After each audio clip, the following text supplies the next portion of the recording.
दरबार की उद्रगे मैया की बोले श्रीमद् देवी भागवत महापुराण की। आइए श्रीमद् देवी भागवत महापुराण सप्तम दिवस की कथा में प्रवेश करें। उससे पूर्व अपने मन को पवित्र करने के लिए, वाणी को पवित्र करने के लिए माँ जगदम्बा से प्रार्थना करेंगे। दुर्गति नाशनी दुर्गा जय जय, दुर्गति नाशनी दुर्गा जय जय, दुर्गति नाशनी दुर्गा जय जय, दुर्गति नाशनी दुर्गा जय जय, काल विनाशनी काली जय जय, काल विनाशनी काली जय जय, दुर्गति नाशनी दुर्गा जय जय, दुर्गति नाशनी दुर्गा जय जय, काल विनाशनी काली जय जय, काल विनाशनी काली जय जय।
शिव श्याम सदा शिव, श्याम सदा शिव, श्याम सदा शिव, श्याम सदा शिव, श्याम सदा शिव, श्याम सदा शिव, श्याम सदा शिव, श्याम सदा शिव शंकर जय जय, श्याम सदा शिव शंकर जय जय, दुर्गति नाशनी दुर्गा जय जय, दुर्गति नाशनी दुर्गा जय जय, काल विनाशनी काली जय जय, काल विनाशनी काली जय जय।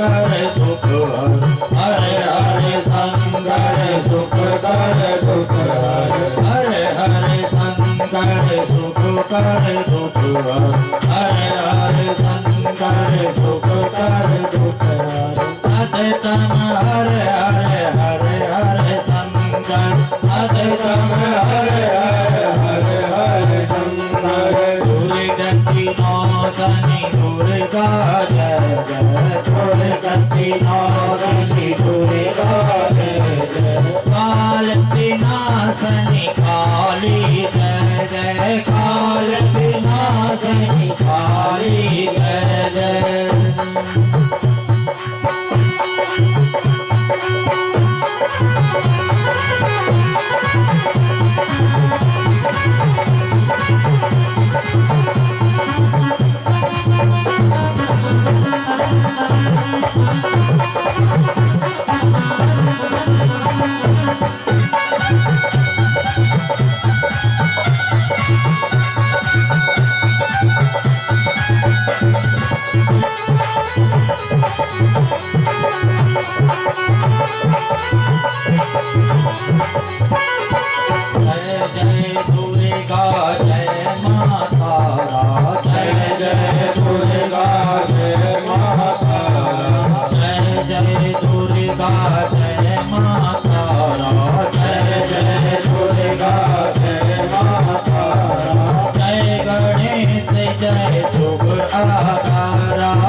विनाशनि काली जय जय काल विनाशनि काली जय जय काल विनाशनि काली जय जय काल विनाशनि काली जय जय काल विनाशनि काली जय जय काल विनाशनि काली जय जय काल विनाशनि काली जय जय काल विनाशनि काली जय जय काल विनाशनि काली जय जय काल विनाशनि काली जय जय बोल सच्चे दरबार की जय बोल दुर्गे मैया की जय बोलिए श्रीमद् देवी भागवत महापुराण की जय प्रथमं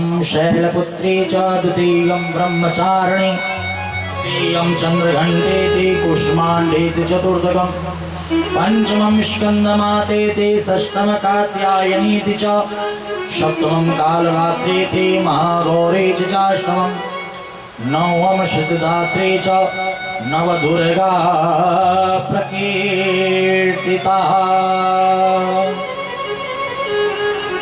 अनंत कोटि ब्रह्मांड नायिका माँ भगवती माँ जगदम्बा माँ पारंबा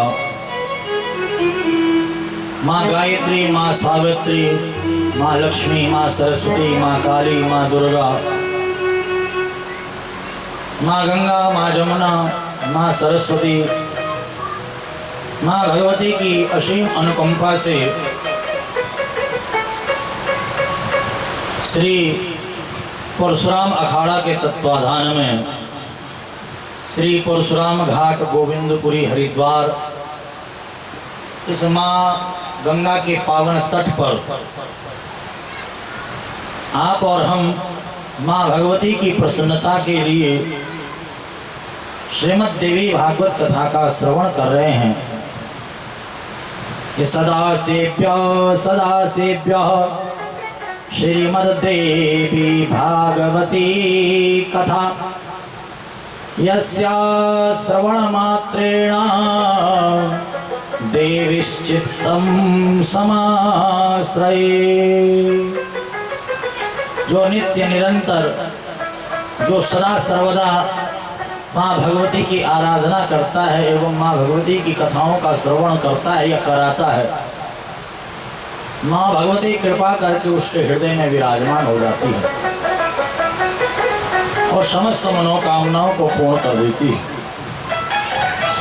माँ भगवती, माँ जगदम्बा, माँ पारंबा अनेकों अनेकों रूपों में, अनेकों भक्तों के ऊपर कृपा करती हुई, दया करती हुई, करुणा करती हुई विचरण कर रही है।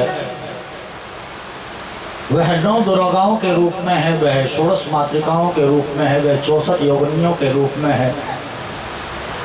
गौरी पद्मा सची मेधा सावित्री विजया जया देवसेना सुधा स्वाहा मातरो लोकमातराष्टि पुष्टि दधातिष्ठि। अनेकों अनेकों रूपों में माँ भगवती विराजमान है। आप और हम समय समय पर माँ भगवती के उन रूपों का स्मरण करते हैं और कथाओं के माध्यम से उन लीला कथाओं का श्रवण करते हैं। कल आप सभी ने, हम सभी ने यहाँ पर बहुत सुंदर कथाओं का श्रवण किया कि किस प्रकार से माँ भगवती, माँ जगदम्बा अपने भक्तों के ऊपर कृपा करती है और चंड बीज, रक्त बीज, चंडमुंड ऐसे बड़े बड़े बलशाली राक्षसों का संहार माँ भगवती के द्वारा किया जाता है। कल आप सभी ने माया के स्वरूप का यहाँ पर श्रवण किया कि महामाया का जो स्वरूप है, उस महामाया की माया से कोई भी बच नहीं सकता है।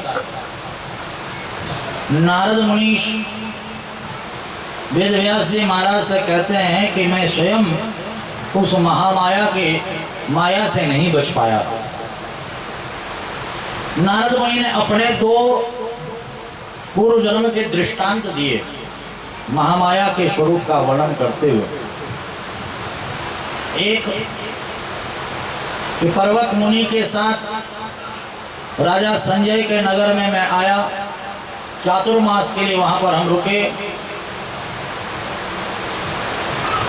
पर्वत मुनि और मेरे बीच में शर्त हुई थी कि अपने मन में हम कोई भी बात नहीं रखेंगे, एक दूसरे से जरूर बताएंगे, कोई भी बात मन में आएगी। राजा संजय की जो पुत्री थी राजकुमारी, वे मुझसे प्रेम करने लगी, परंतु मैंने पर्वत मुनि को ये बात नहीं बताई। मैं महामाया की माया से मोहित हो गया और जब पर्वत मुनि को पता चला तो पर्वत मुनि ने मुझे श्राप दे दिया कि बंदर का तुम्हारा मुख हो जाए। पर्वत मुनि को भी मैंने श्राप दे दिया कि तुम स्वर्ग में न जाओ, पृथ्वी पर ही विचरण करते रहो। अब यहाँ पर राजा संजय की पुत्री ने मेरे उसी रूप से विवाह कर लिया, बंदर वाले रूप से। परंतु जब मैं राजकुमारी के साथ तीर्थ यात्रा करने के लिए गया अपने पाप के प्रायश्चित के लिए, तो वहां पर पर्वत मुनि मुझे मिल गए। मैंने पर्वत मुनि से क्षमा मांगी, पर्वत मुनि ने मुझे क्षमा कर दिया। मैंने पर्वत मुनि को श्राप मुक्त कर दिया, पर्वत मुनि ने मुझे श्राप मुक्त कर दिया। फिर महामाया के स्वरूप का मुझे ज्ञान हुआ कि ये माया का बंधन ऐसा है, इससे कोई बच नहीं सकता। कहाँ मैं व्रतधारी, मैं सोच रहा मैंने काम को जीत लिया, क्रोध को जीत लिया, मैंने मोह को जीत लिया, परंतु आज मैं ही काम क्रोध मद लोभ मोह के चक्कर में फंस गया। यही महामाया की माया है। दूसरा उदाहरण दिया, एक बार मैं भगवान नारायण के पास गया, लक्ष्मी जी मुझे देखते भीतर चली गई। मैंने नारायण से पूछा कि मैंने काम क्रोध मद लोभ मोह को जीत रखा है, लक्ष्मी जी मुझे देख करके भीतर क्यों गई? तो भगवान नारायण कहते हैं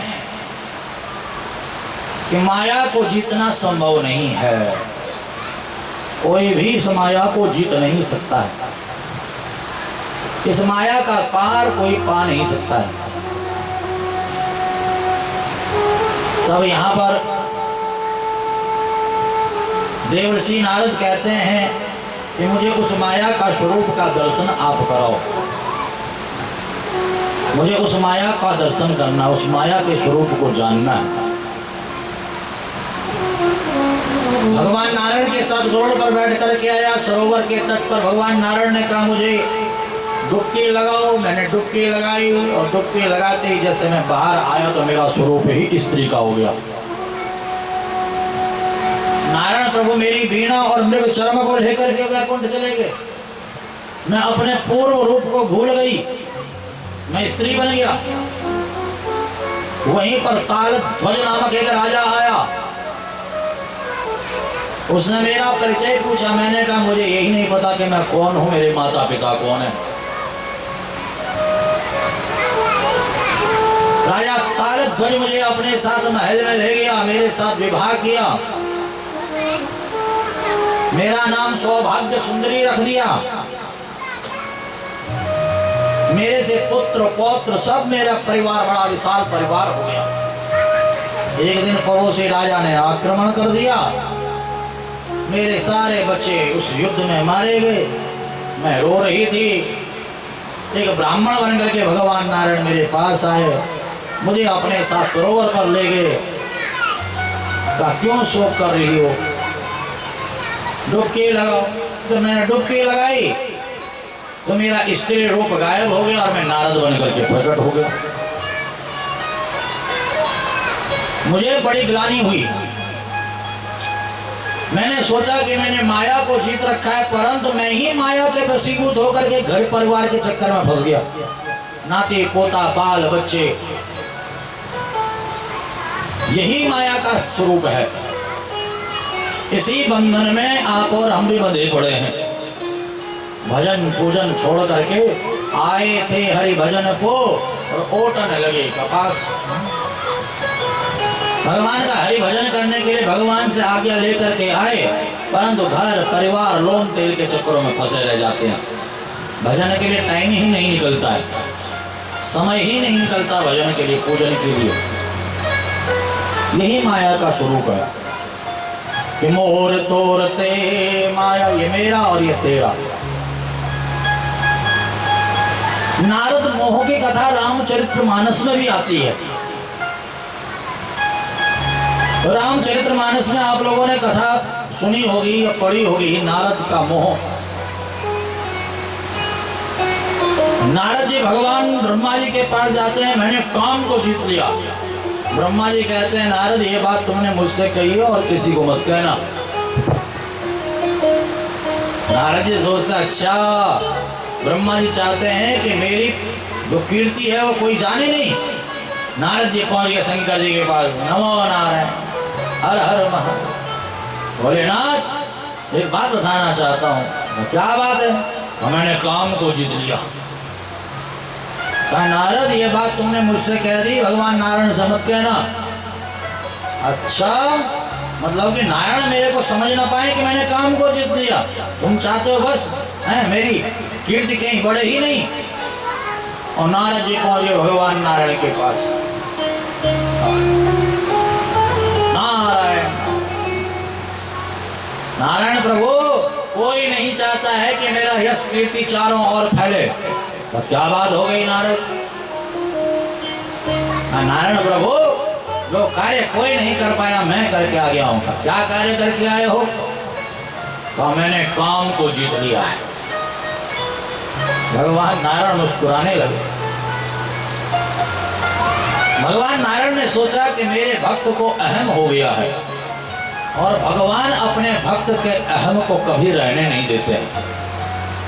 भक्ति मार्ग पर जब भक्त चलता है और अहम किसी चीज का कर बैठता है तो भगवान सबसे पहले अपने भक्त का अहम ही नष्ट करते हैं, अहंकार मिटा देते हैं। अगर धन का अहम होता है तो धन नष्ट कर देते हैं। अगर रूप सौंदर्य का अहम होता तो रूप सौंदर्य समाप्त कर देते हैं। अगर पद प्रतिष्ठा का अहम होता है तो भगवान उस पद प्रतिष्ठा से नीचे गिरा देते हैं, उसे समाप्त कर देते हैं। तो भक्ति मार्ग पर किसी भी चीज का अगर अहम आ जाए तो भगवान सबसे पहले भक्त का अहम ही नष्ट करते हैं। अब नारद जैसे भक्त को अहम आ गया, मैंने काम को जीत लिया है। भगवान ने अपनी योग माया से कहा, योग माया नारद का अहम नष्ट करना है। और भगवान की जो महामाया है, योग माया है, आद्या शक्ति माँ पारंबा माँ जगदम्बा, जिसके अनेकों अनेकों रूप हैं, उस आद्या शक्ति माँ भगवती माँ पारंबा माँ जगदम्बा महामाया ने एक माया का नगर बना दिया, एक राजा बना दिया, एक रानी बना दी। दास दासियां सेवक सेविकाएं, बड़ी सुंदर राजकुमारी।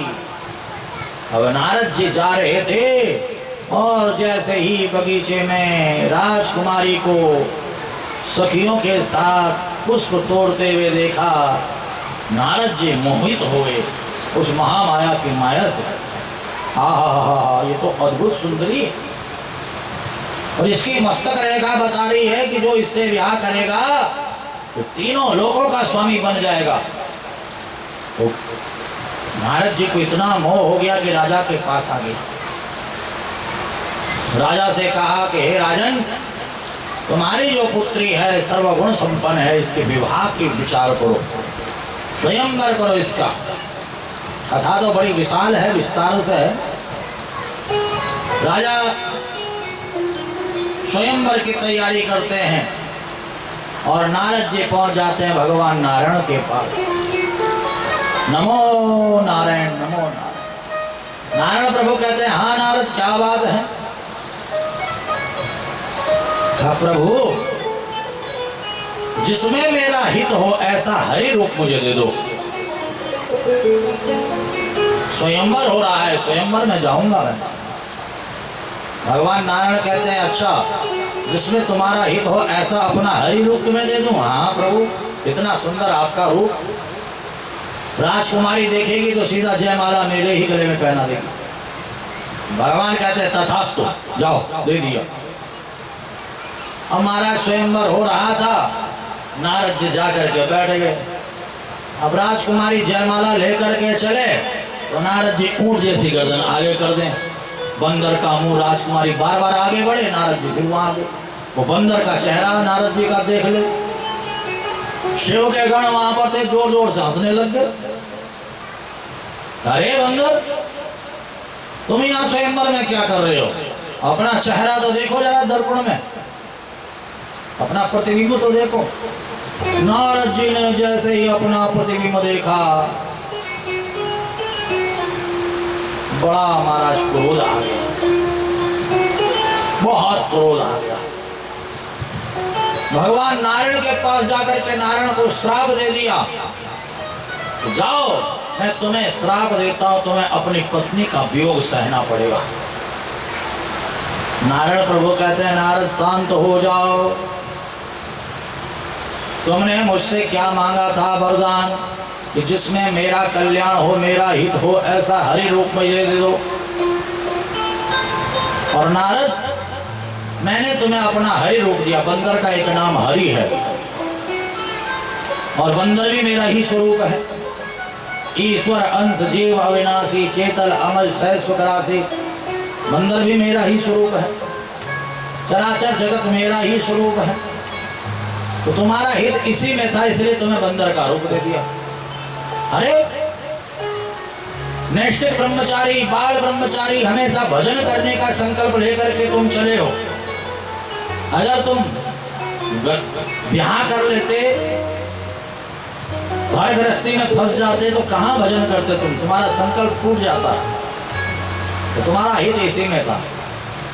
तुम्हारे अहंकार आ गया था कि मैंने काम को जीत लिया है, माया को जीत लिया, महामाया को जीत लिया। नारद, उस महामाया को कोई जीत नहीं सकता है। उस महामाया पे कोई विजय नहीं प्राप्त कर सकता है। वो महामाया बड़ी बलवती है।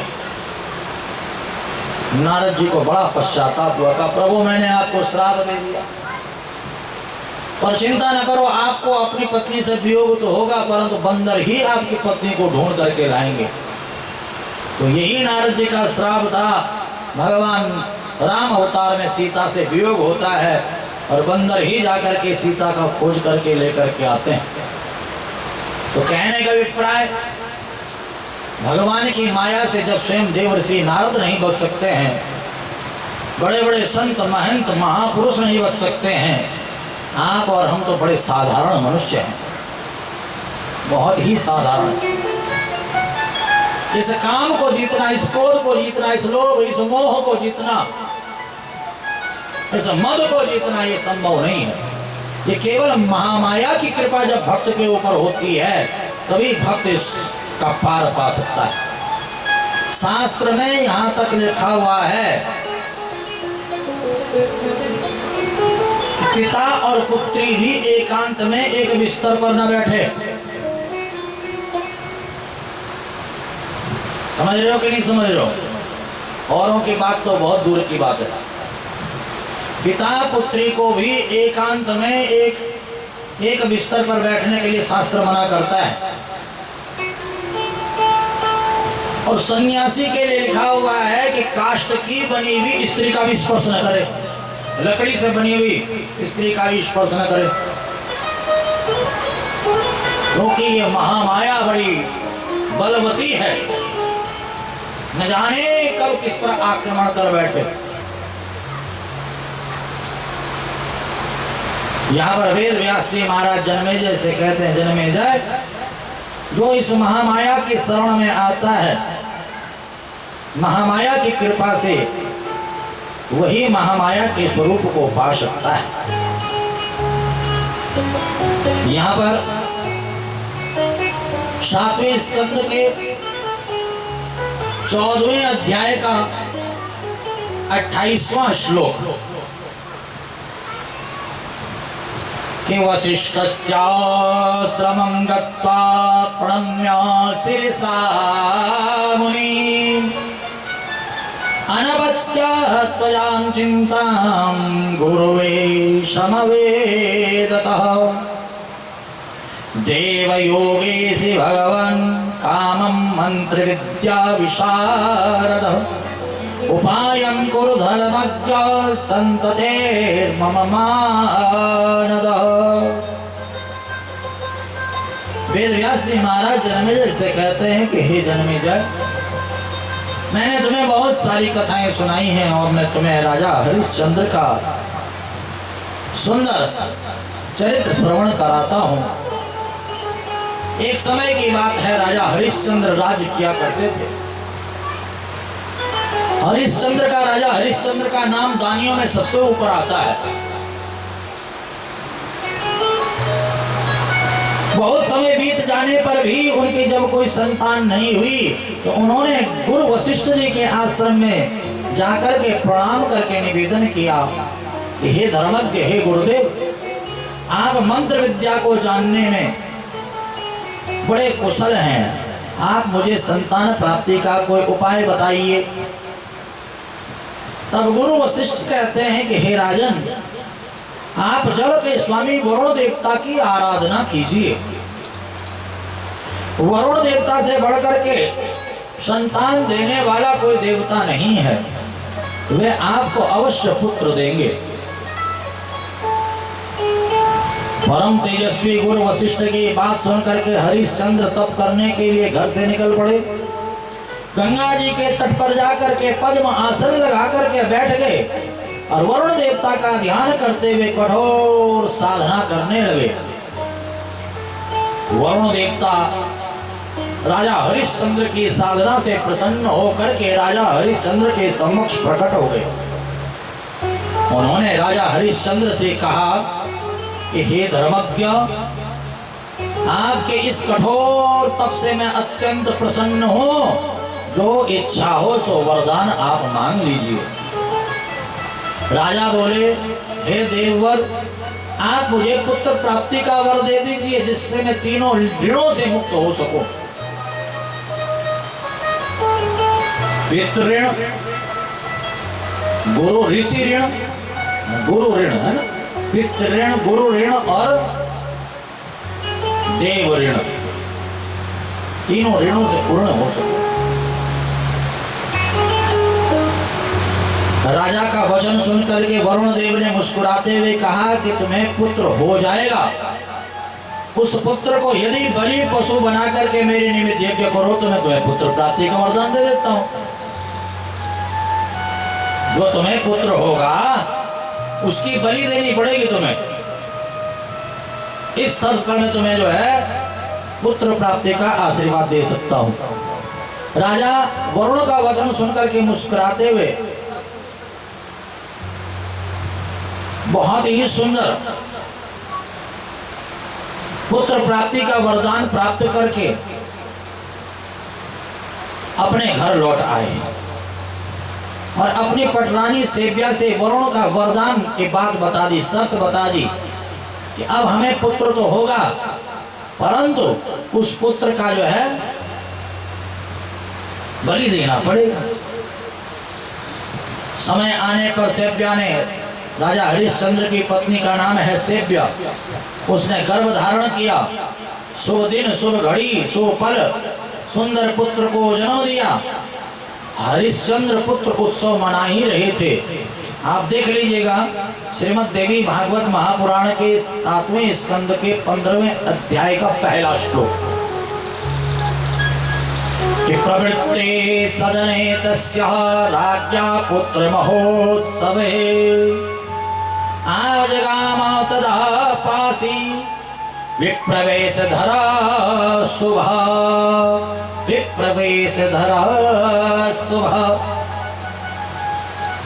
वहीं पर वरुण देवता ब्राह्मण का रूप धारण करके आगे कहा कि मैं वरुण देवता हूं, आपने मेरे निमित्त जो यज्ञ करने के लिए कहा था आप उस यज्ञ को क्यों नहीं करते हो?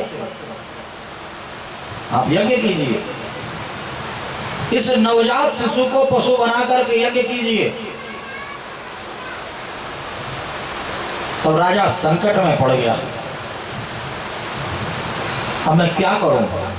तब राजा हरिश्चंद्र ने वरुण देवता को प्रणाम करके कहा कि मैं यज्ञ तो अवश्य करूंगा, किंतु पुत्र उत्पन्न होने के बाद 10 दिन तक पिता शुद्ध नहीं होता है, 1 महीने तक माता शुद्ध नहीं होती है, अतः 1 महीने का समय आप मुझे दे दीजिए, 1 महीने बाद मैं यज्ञ कर दूंगा।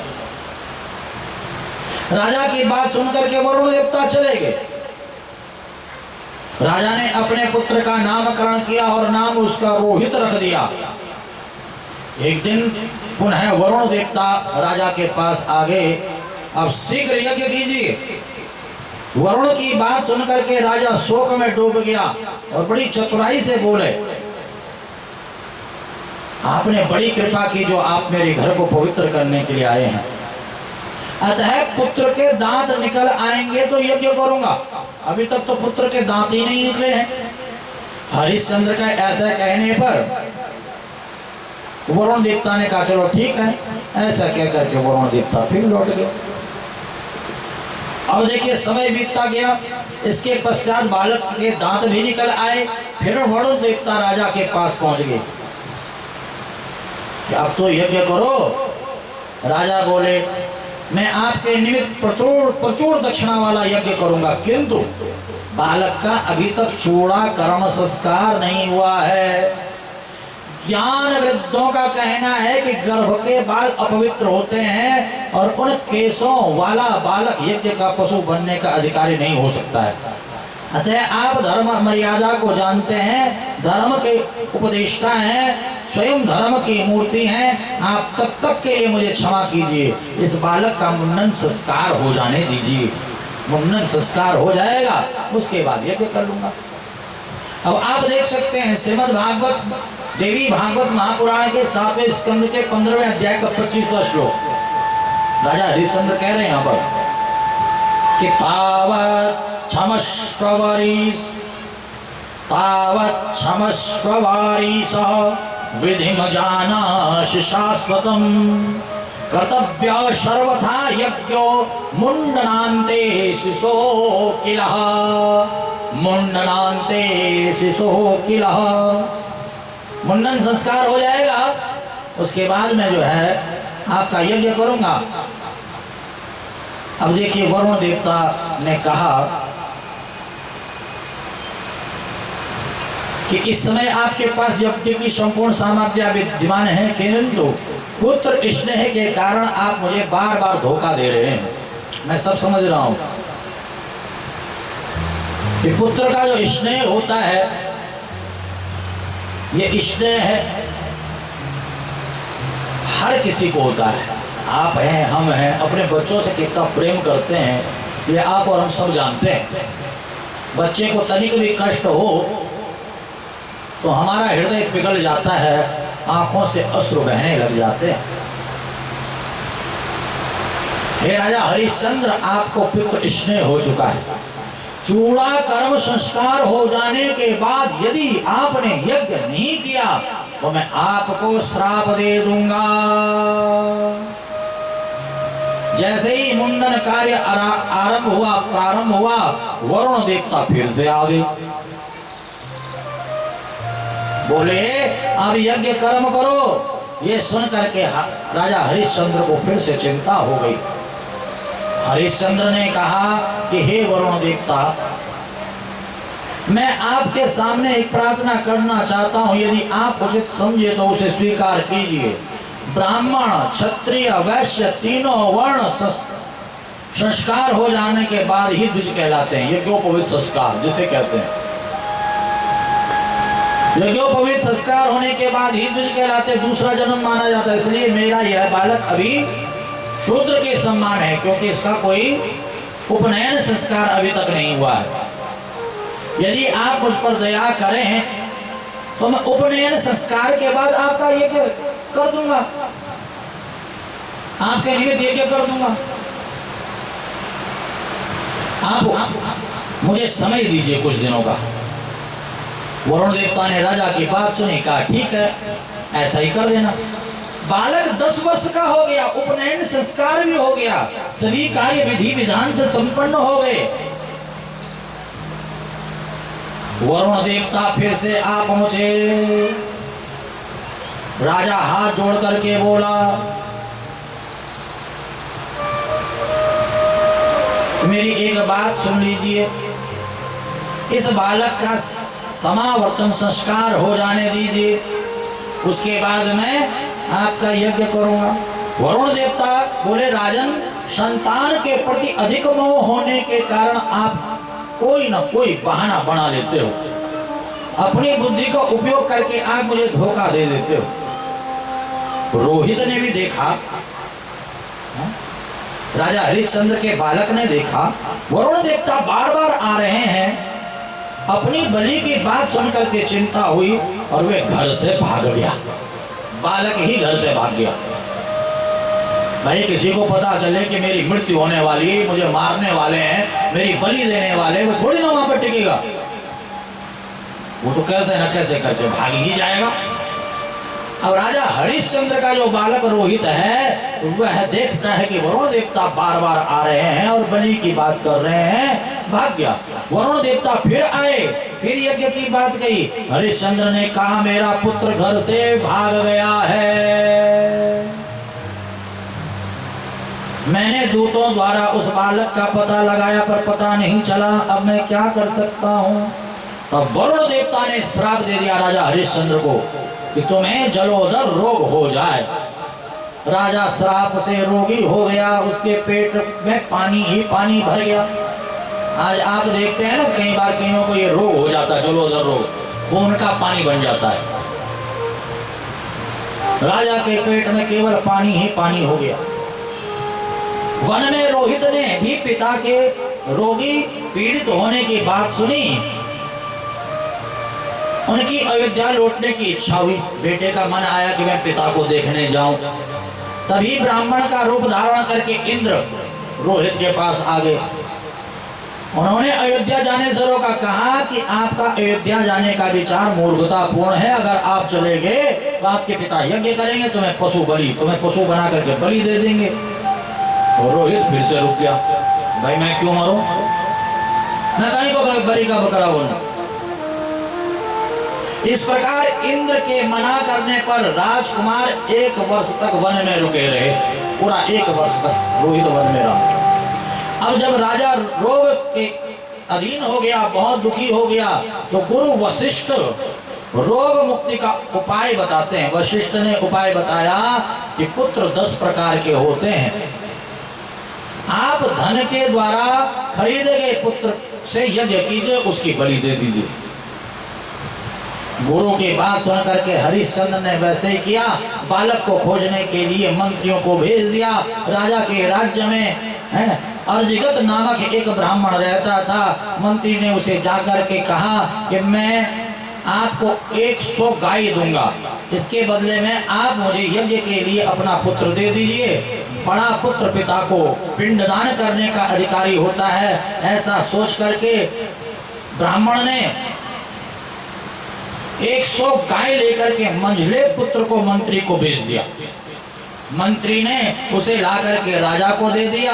राजा ने उसे यज्ञ का पशु बना करके खंभे से बांध दिया और बालक मारे डर के थर थर थर थर थर थर कांप रहा था, रो रहा था। अब रोते हुए ब्राह्मण बालक को मैं कैसे मारूं? जो बलि देने वाला होता है ना, वो सोचे कि मैं इसे कैसे मारूं। हरिश्चंद्र ने ऋषि मुनियों से पूछा कि अब क्या किया जाए। तभी अजिरगत खड़ा हो गया और हरिश्चंद्र से बोला, यदि आप अधिक से दुगना धन मुझे दें तो मैं आपका कार्य कर दूंगा। जो बलि देने वाला होता ना, वो कहता है कि जिससे आपने इसे खरीदा है ब्राह्मण से, जितना आपने उसको धन दिया उसका दुगना धन मुझे दे दे तो मैं इसका वध कर देता हूं, उसको मार देता हूं। उसकी बात सुनकर के हरिश्चंद्र 100 गाय उसे देने को तैयार हो गया। लेकिन जैसे ही उसने हथियार उठाया, प्रजा चिल्लाने लग गई कि ब्राह्मण के रूप में यह पिशाच है। देखो किस प्रकार से अपने पुत्र की बलि ये दे रहा है। प्रजा का कोहल सुनकर के विश्वामित्र जी के मन में करुणा आ गई। विश्वामित्र वहीं पर उपस्थित थे। उन्होंने रोते हुए बालक को मुक्त कराया। कहा कि दया के सम्मान और कोई पुण्य नहीं है। ध्यान देना, अष्टादश पुराणेषु व्यासस्य वचनं दयः।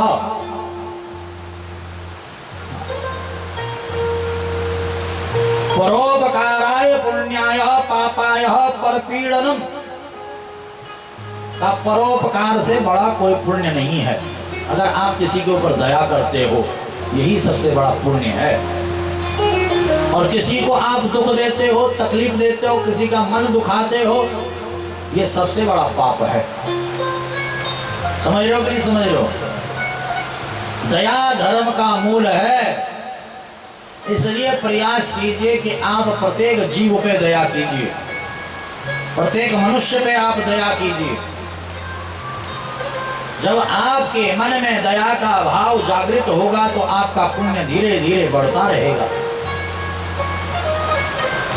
यहाँ पर विश्वामित्र कहते हैं कि दया के समान कोई पुण्य नहीं है। जो व्यक्ति दया करता है उस पर मां भगवती प्रसन्न होती है। और सिंह के सम्मान, हिंसा के सम्मान कोई पाप नहीं है। यज्ञ में हिंसा का विधान तो रसना की तृप्ति के लिए है। यज्ञों का वास्तविक प्रयोजन हिंसा का विरत करना है, हिंसा को रोकना है। देखिए आज भी बलि प्रथा है बहुत सारी जगहों पर, और ये बलि प्रथा यहाँ पर स्पष्ट रूप से विश्वामित्र कह रहे हैं ये जीव के स्वाद के लिए है, रसना के स्वाद के लिए। यज्ञों का प्रयोजन है इन बलियों को रोकना, हिंसा को रोकना, ना कि हिंसा के लिए प्रेरित करना। सभी प्राणियों को अपनी आत्मरक्षा करनी चाहिए। जैसे हम अपने शरीर से प्यार करते हैं, हमें अपना शरीर प्यारा होता है, वैसे ही दूसरे को भी प्रिय होता है। अतः आप इस बालक का वध रोक दीजिए, आप रोगों से मुक्त हो जाएंगे। यहाँ पर विश्वामित्र जब ये बात कहते हैं तो यहाँ पर इस बालक का पिता बड़ा निर्दयी और पापाचारी है। जिसने धन के लोभ में अपने पुत्र को ही बेच दिया। लोग अनेक पुत्रों की कामना करते हैं ताकि उनमें से कोई एक गया में जाकर के पिंडदान करे, कोई गौदान करे, कोई यज्ञ करे, कोई श्रीमद् भागवत देवी भागवत कथा का आयोजन कराए। इसीलिए अनेक पुत्रों की कामना लोग करते हैं। यहाँ पर देवी भागवत के 7वें स्कंद के 16वें अध्याय के 42वें श्लोक में लिखा है कि सर्वेन्द्रियोपशांताय तुष्यत्याशो जगत्पति आत्मवत् सर्वभूतेषु चिंतनीयं नृपोत्तमा। चिंतनीयं नृपोत्तमः। क्योंकि जब हमारे द्वारा उत्पन्न पुत्र गया श्राद्ध करता है, हमारे निमित्त भागवत कथा का आयोजन करवाता है, हमारे लिए ब्राह्मण भोजन करवाता है, तो हमारी आत्मा तृप्त होकर के मोक्ष को प्राप्त हो जाती है। इसीलिए पुत्र को उत्पन्न किया जाता है ताकि वह हमारे मरने के बाद हमारे निमित्त यज्ञ अनुष्ठान कर सके। विश्वामित्र कहते हैं कि आप इस बालक को मुक्त कर दीजिए तो आप भी रोग मुक्त हो जाएंगे। वशिष्ठ के श्राप से आपके पिता चांडाल हो गए थे, मैंने उन्हें इसी देह से स्वर्ग पहुंचाया था। उसी उपकार को ध्यान में रखते हुए आप इस बालक को मुक्त कर दीजिए। विश्वामित्र की बात सुनकर के हरिश्चंद्र ने कहा कि हे गांधी तनय, मैं जलोदर रोग से पीड़ित हूं, इस बालक को तो छोड़ नहीं सकूंगा, इसके अतिरिक्त आप कोई दूसरी वस्तु मांग लीजिए। आप मेरी इस यज्ञ में बाधा मत डालिए। यह सुन करके विश्वामित्र अधिक कुपित हो गए, अत्यधिक क्रोधित हो गए और यहीं पर व्याकुलता देख करके उस बालक के मन में करुणा आई। उसके पास जाकर के कहने लगे, हे पुत्र, मैं तुम्हें वरुण देवता का मंत्र बताता हूं, उसका तुम जाप करो, इससे वरुण देवता प्रसन्न हो जाएंगे और तुम्हारी बलि नहीं लेंगे, इससे तुम्हारा कल्याण होगा। विश्वामित्र ने उस बालक को, जिसकी बलि दी जा रही थी ब्राह्मण बालक को, वह मंत्र दिया और उस मंत्र का जाप मन ही मन वह बालक करने लग गया। और जाप करते ही वरुण देवता उस बालक पर प्रसन्न हो गए और उसके सामने प्रकट हो गए। सभी लोगों ने वरुण देवता की स्तुति करनी प्रारंभ कर दी। हरिश्चंद्र बोले, मंद बुद्धि और भाग्यहीन मुझको आपने पवित्र कर दिया, आप मेरे अपराध को क्षमा कीजिए। प्रभु, मैं आपके निमित्त यज्ञ नहीं कर सका, मुझे पता नहीं कि मेरा पुत्र कहाँ चले गया। हरिश्चंद्र की बात सुनकर के वरुण देवता प्रसन्न होकर के बोले, इस बालक को आप मुक्त कर दो, आपका जलोदर रोग भी दूर हो जाएगा और अब मैं आपसे आपके पुत्र की बलि भी नहीं लूंगा। अब वह बालक हाथ जोड़ करके बोला कि अब मैं किसका पुत्र हूं? मेरे पिता ने तो मुझे बेच दिया था बलि देने के लिए राजा हरिश्चंद्र को। मैं किसका पुत्र हूं? मुझे हरिश्चंद्र ने खरीद लिया था, अब मैं किसकी शरण में जाऊं? अब ऋषि मुनि बोले कि ये अजिरगत का पुत्र है, जिसने इसको बेचा था उसके शरीर से ये उत्पन्न हुआ। तब महर्षि वामदेव ने निर्णय किया कि वरुण देवता का पुत्र है, क्योंकि 5 प्रकार के पिता होते हैं, अन्न देने वाला, भय से रक्षा करने वाला, विद्या दान देने वाला, धन प्रदान करने वाला और जन्म देने वाला। ये 5 प्रकार के पिता होते हैं। ध्यान देना, जो आपके भोजन की व्यवस्था करे वो भी पिता तुल्य होता है। जो आपके दुष्टों से रक्षा करे, अधर्मियों से विधर्मियों से रक्षा करे, वह भी पिता तुल्य होता है, पिता के समान होता है। जो आपको विद्या दान दे, गुरु जिसे कहते हैं, गुरु और पिता में कोई अंतर नहीं होता है। गुरु का स्थान भी पिता के सम्मान बताया गया है। और जो आपको आपके बुरे समय पर धन प्रदान करता है वह भी पिता तुल्य होता है। और तथा जो जन्म देता है वह तो वह पिता तुल्य है, वह पिता है ही है। देखिए श्रीमद् भागवत देवी भागवत महापुराण के 7वें स्कंद के 17वें अध्याय के 27वें श्लोक में आप देख सकते हैं ये बात। यहाँ पर लिखा हुआ कि अन्नदाता भयत्राता तथा विद्याप्रदस्य च तथा वित्तप्रदस्तेव पंचेते पितृस्मृताः। ये 5 प्रकार के पिता होते हैं। तब वशिष्ठ जी ने निर्णय किया कि हे महामुनि, अब मेरी बात को आप ध्यान से सुनिए। इसके पिता अजिरगत ने धन लेकर के इसे बेच दिया था। उसी समय इसका और उनका रिश्ता टूट गया। ये हरिश्चंद्र का पुत्र हो गया।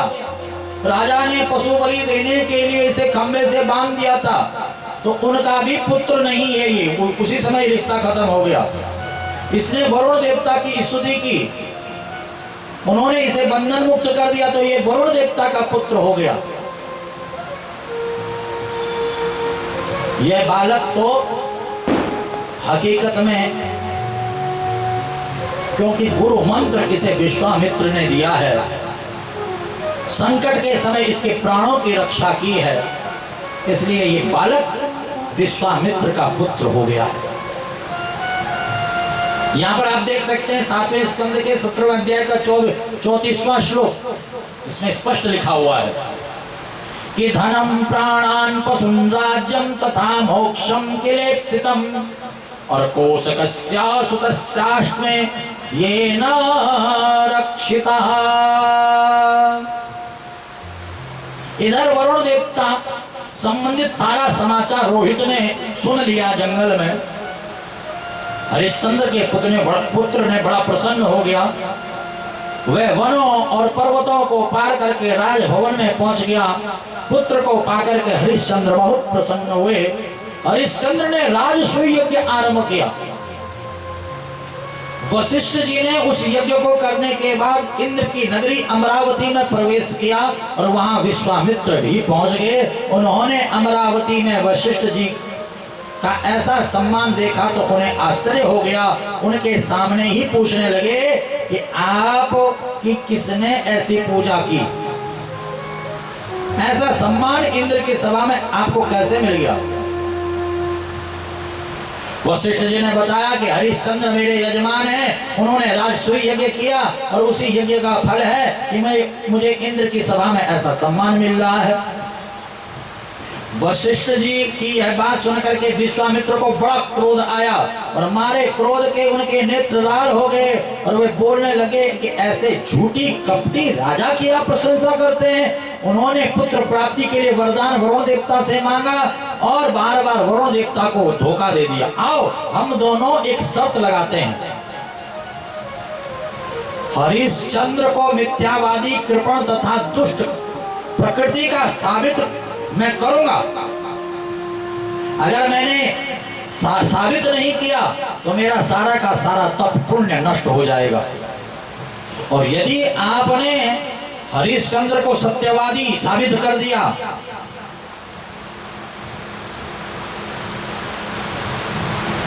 तो मेरा पुण्य नष्ट हो जाएगा, और अगर मैंने झूठा साबित कर दिया तो आपका पुण्य नष्ट हो जाएगा। यहाँ पर विश्वामित्र और गुरु वशिष्ठ जी के बीच शर्त लगी है। विश्वामित्र कह रहे हैं कि हरिश्चंद्र झूठा है, गुरु वशिष्ठ कह रहे हैं नहीं सत्यवादी है। शर्त लग गई, अगर झूठा मैंने साबित कर दिया, विश्वामित्र कहते हैं, तो मेरा पुण्य बना रहेगा, आपका पुण्य नष्ट हो जाएगा। और यदि आपने सच्चा साबित कर दिया तो मेरा पुण्य नष्ट हो जाएगा, आपका पुण्य बना रहेगा। दोनों में पुण्यों की शर्त लग गई। विश्वामित्र कहते हैं कि ये तो झूठा है, शर्त पक्की हो गई। एक समय की बात है, एक बार राजा हरिश्चंद्र शिकार खेलने के लिए वन में गया और वहां उन्होंने रोती हुई युवती स्त्री को देखा। राजा ने पूछा, कल्याणी तुम कौन हो, किस कारण से यहाँ रो रही हो, क्या बात है। उस कन्या ने कहा, मेरा नाम कामना है। मुनि विश्वामित्र तप करते हुए मुझे बहुत कष्ट दे रहे हैं। राजा बोले, कल्याणी आज से तुम्हें कोई कष्ट नहीं होगा। तप करने वाले मुनि को मैं मना कर दूंगा। ऐसा कह करके राजा मुनि के पास गए, उन्होंने प्रणाम किया। आप अपने शरीर को इतना कष्ट क्यों पहुंचा रहे हैं? इस समय उठ जाइए, तप का विचार त्याग दीजिए। तप से रोकने के कारण अत्यंत रुष्ट हुए। राजा से बदला लेने की बात सोच करके उन्होंने दानव का एक शूकर का रूप धारण कर दिया, एक मायावी शूकर बना दिया। राजा ने उपवन में वे शूकर पहुंच गया, उसने रक्षकों को भयभीत कर दिया, उद्यान को नष्ट कर दिया, उपवन को नष्ट कर दिया। मालियों की बात सुनकर के हरिश्चंद्र घोड़े पर सवार होकर के उपवन में दौड़ा। राजा उस पर तीक्ष्ण बाण छोड़ता है। राजा भागते हुए शुगर का पीछा करता है और उनकी सेना का पीछा करते करते मार्ग भटक जाता है, दिशा भटक जाता है। और वहीं मार्ग में एक ब्राह्मण, वृद्ध ब्राह्मण का भेष बना करके विश्वामित्र पहुंच जाते हैं। विश्वामित्र ने पूछा, राजन आप क्यों भटक रहे हो इस वन में? राजा बोला कि एक बलवान शूकर मेरे बगीचे में आ गया, सब नष्ट कर दिया, मैं उसको ढूंढ रहा हूँ, मैं मार्ग भटक गया हूँ, मैं अयोध्या का राजा हूँ। आप देख सकते हैं श्रीमद् देवी भागवत महापुराण के 7वें स्कंद का 18वां अध्याय और 57 और 58वां श्लोक। राजा हरिश्चंद्र कह रहे हैं कि अयोध्याधिपति शाहं हरिश्चंद्रोति विश्रुतः राजसूयस्य कर्ता च वांछितार्थ फलप्रदः सदा धनेच्छा यदि ते ब्राह्मण यज्ञार्थं द्विजसत्तमम् अगंतव्यम् अयोध्यायां दास्यामि विपुलं धनम्। मैं अयोध्या का राजा हरिश्चंद्र हूँ, मैं विशाल दक्षिणा देने वाला राजसूय यज्ञ कर चुका हूँ। मांगने वाले को उनकी इच्छा के अनुसार मैं दान देता हूँ। यदि आपको भी यज्ञ के निमित्त किसी वस्तु की आवश्यकता है तो आप अयोध्या चले आना, मैं आपको पर्याप्त धन दे दूंगा। वेद व्यास जी महाराज जन्मेजय से कहते, जन्मेजय हरिश्चंद्र की बात सुनकर के मुस्कुराते हुए विश्वामित्र जो बूढ़ा ब्राह्मण बने थे बोले, राजन यह समय और ये तीर्थ बड़ा पवित्र है, इसमें स्नान करके अपनी शक्ति के अनुसार दान दीजिए। जो व्यक्ति पवित्र तीर्थ में जा करके बिना दान किए लौटता है वह आत्मघाती होता है। ध्यान देना, आप कहीं भी जाइए, किसी भी तीर्थ में जाइए, शास्त्र कहता है कि अन्य स्थानम कृतम पापम तीर्थ स्थानम विनश्यति, तीर्थ स्थानम कृतम पापम वज्रमेव भविष्यति। जो अन्य स्थानों पर लोग पाप कर्म करते हैं, तीर्थ में जाते हैं, उनके पाप नष्ट हो जाते हैं। परंतु पाप कब नष्ट होंगे? तीर्थ में जाकर के, जब तीर्थ में जाकर के दान करोगे, यज्ञ करोगे। परंतु यदि दान और यज्ञ छोड़ करके तीर्थ में जाकर के अगर मनसा वाचा कर्मणा बुरे कार्य करते हो, मन में बुरे भाव लाते हो, बुरे विचार लाते हो, तो वह पाप आपका वज्र के समान हो जाता है और उस पाप के परिणाम स्वरूप हजारों लाखों वर्षों तक नरक यातना भोगनी पड़ती है। इसलिए प्रयास, तीर्थ में जाकर के यज्ञ कीजिए, दान कीजिए, पुण्य कीजिए, ना कि पाप। जो तीर्थों में जाता है और दान पुण्य नहीं करता वह आत्मघाती है। अतः इस पवित्र तीर्थ में अपनी शक्ति के अनुसार दान कीजिए, तब मैं आपको आपके नगर का रास्ता बता देता हूँ। मुनि की बात सुनकर के हरिश्चंद्र ने थोड़े से नीचे उतर करके नदी में स्नान किया। फिर विश्वामित्र ने कहा, हे मुनि, इस समय आपकी जो इच्छा हो सो मांगिए, आपको मनोवांछित वस्तु मैं अवश्य दूंगा। विश्वामित्र बोले, राजन विश्व में आपका यश फैला हुआ है।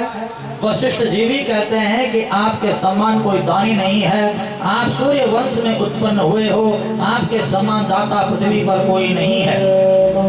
राजा हरिश्चंद्र ने कहा, आप मांगिए आपको क्या चाहिए।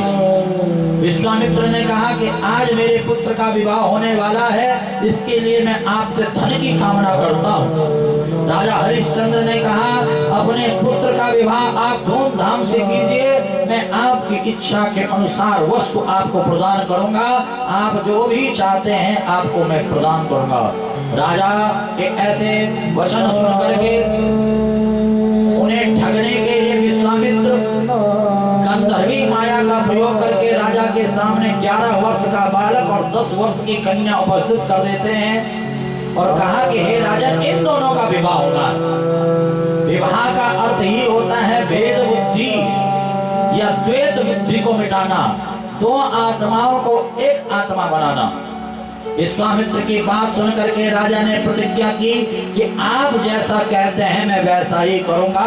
मैं प्रतिज्ञा करता हूं, आप मुझे मेरे नगर का मार्ग बताइए और मेरे नगर में आकर के जो आप कहेंगे दान में आपको दूंगा। इसके पश्चात जब संकल्प हरिश्चंद्र ने कर दिया, विश्वामित्र ने मार्ग बता दिया और विश्वामित्र माँ भगवती का आराधना करने में लग गए, भजन करने में लग गए। आइए माँ भगवती के चरणों में सुंदर हाजिरी लगाते हुए आगे की कथा को सुनते हैं। वो जगदम्बे मात की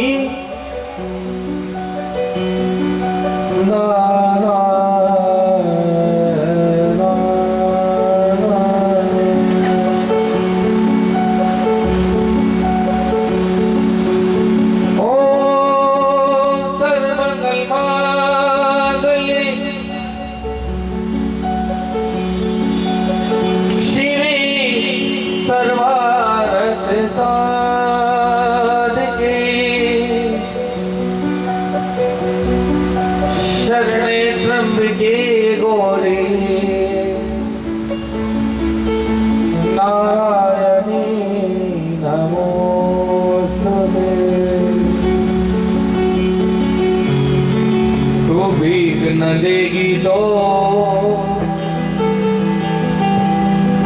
मैं शोर मचा दूंगा।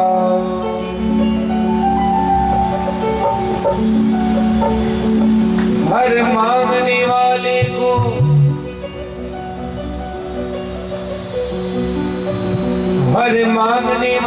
को तेरा पता बता दूंगा। तो भीख न देगी तो मैं शोर मचा दूंगा। भीख न देगी तो मैं शोर मचा दूंगा। भीख न देगी तो मैं शोर मचा दूंगा। भीख न देगी तो मैं शोर मचा दूंगा। हर मांगने वाले को तेरा पता बता दूंगा। तो भीख न देगी तो मैं शोर मचा दूंगा। तू भीख न देगी तो मैं शोर मचा दूंगा। भीख न देगी तो मैं शोर मचा दूंगा। तू भीख न देगी तो मैं शोर मचा दूंगा। हर मांगने वाले को तेरा पता बता दूंगा। तू भीख न देगी तो मैं शोर मचा दूंगा। तू भीख न देगी तो मैं शोर मचा दूंगा। वो सच्चे दरबार की नाचते हुए झूमते हुए ताली सेवा खड़े हुए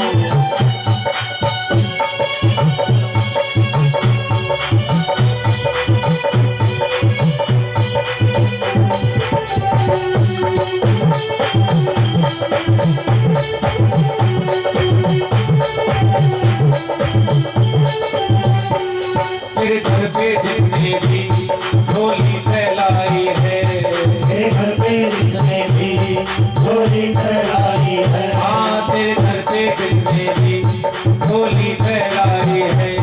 तेरे घर पे जिसने भी झोली फैलाई है। मैया तुमने उसकी तकदीर बनाई है। मैया तुमने उसकी तकदीर बनाई है। मैया तुमने उसकी तकदीर बनाई है। मैया तुमने उसकी तकदीर बनाई है। हाँ तेरे घर पे जिसने भी झोली फैलाई है। तेरे घर पे जिसने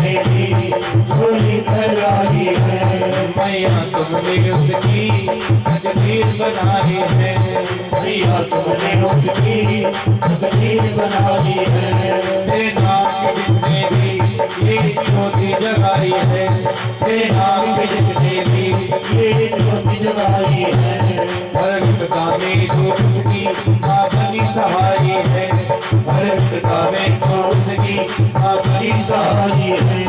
तेरी रहमत की किस्ती, तेरी रहमत की किस्ती सारे तक सुना दूंगा, तो देख न देगी तो मैं शोर मचा दूंगा, तू देख न देगी तो मैं शोर मचा दूंगा, तो देख न देगी तो मैं शोर मचा दूंगा। तू देख न देगी तो मैं शोर मचा दूंगा। अरे मांगने वाले को, अरे मांगने वाले को तेरा पता बता दूंगा, तो देख न देगी तो मैं शोर मचा दूंगा, तू देख न देगी तो मैं शोर मचा दूंगा।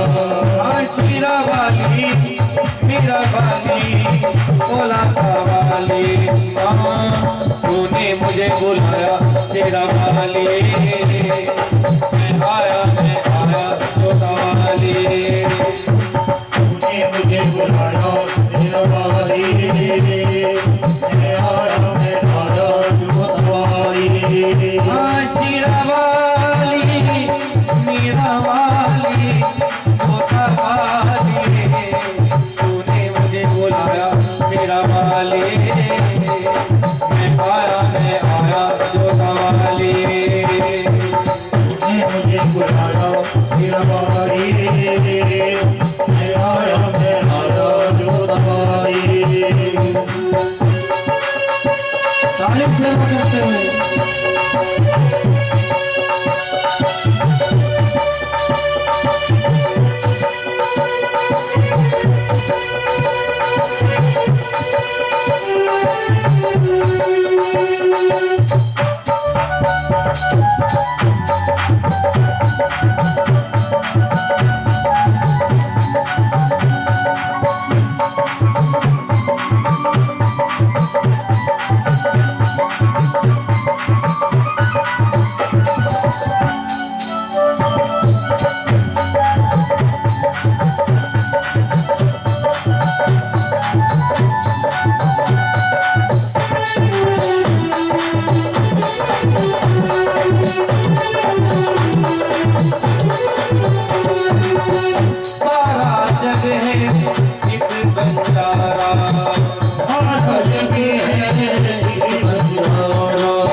तूने मुझे बुलाया तेरा वाली, मैं आया छोटा वाली, तूने मुझे बुलाया तेरा वाली, मैं आया जोत वाली।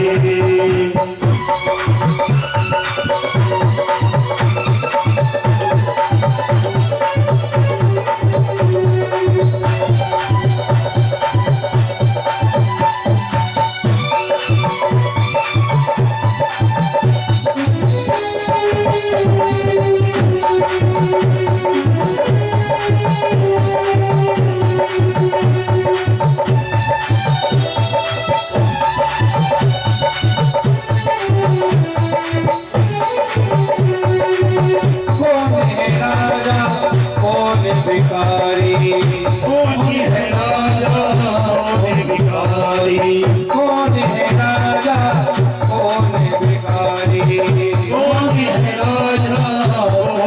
पुजारी, एक बराबर तेरे सारे पुजारी, एक बराबर तेरे सारे पुजारी, एक बराबर तेरे सारे पुजारी, एक बराबर तेरे सारे पुजारी। मुँह खोलूं क्या तुझसे मांगू, मुँह खोलूं क्या तुझसे मांगू, बिन मांगे सब पाया तेरा वाले, मैं आया जो वाले। तूने मुझे बुलाया फिर दवाई, मैं आया तो दवाई। हाँ तूने मुझे बुलाया मेरा वाले, मैं आया तो वाले। तूने मुझे बुलाया फिर दवाई, मैं आया जो दवाई। हाँ जो दवाले, वो दवाले, ओला दवाले। हाँ तूने मुझे बुलाया फिर दवाई, मैं आया जो दवाई। जोर से बोलो माता जी, अरे बोलो माता जी, के बोलो माता जी, मैंने बुलिया माता जी, माता जी माता जी, माता जी माता जी, माता जी माता जी, माता जी माता जी। तूने मुझे बुलाया मैं थोड़ा थोड़ा आया, तूने मुझे बुलाया मैं थोड़ा थोड़ा आया। तूने मुझे बुलाया मैं थोड़ा थोड़ा आया, तूने मुझे बुलाया मैं थोड़ा थोड़ा आया। तूने मुझे बुलाया मैं थोड़ा थोड़ा आया, तूने मुझे बुलाया मैं थोड़ा थोड़ा आया। तूने मुझे बुलाया मैं थोड़ा थोड़ा आया। तूने मुझे बुलाया मैं थोड़ा थोड़ा आया। तेरा वाली मैया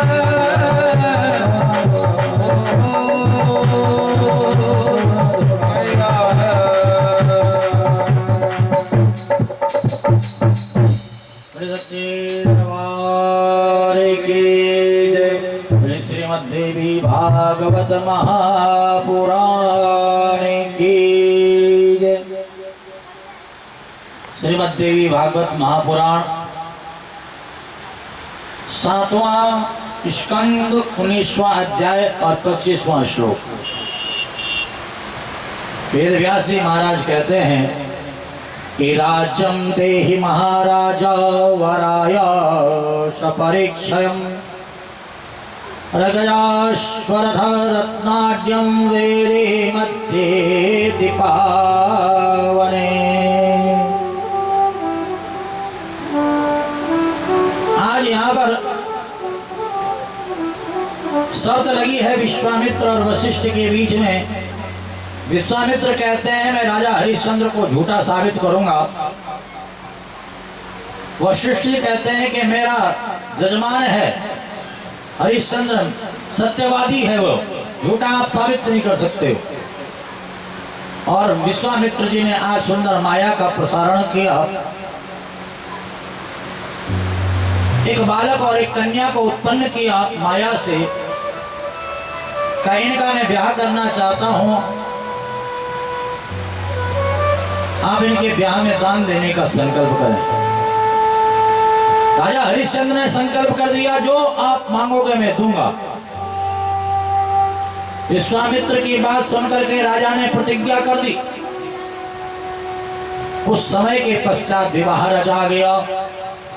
विश्वामित्र ने राजा से कहा राजन आपकी प्रतिज्ञा के अनुसार दान दीजिए। अग्नि के सामने आप हाथी घोड़ा स्वर्ण रथा रथ परिपूर्ण पृथ्वी संपूर्ण पृथ्वी का आप दान दे दीजिए।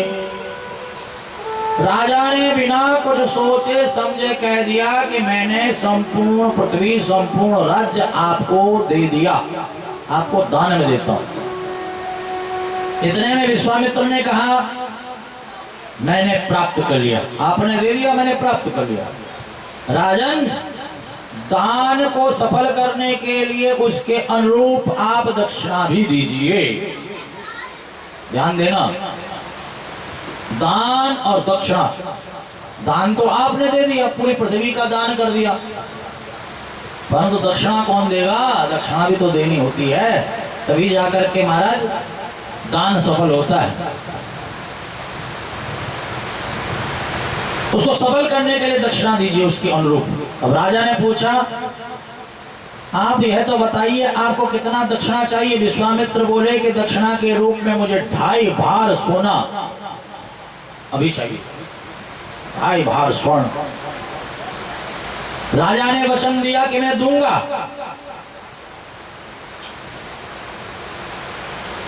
अब यहां पर वचन तो दे दिया कि मैं दूंगा, अब विचार करने लगे कि मैंने ये कैसा दान किया, सब कुछ दे डाला, अब मैं क्या करूं, अब मैं कहां जाऊं?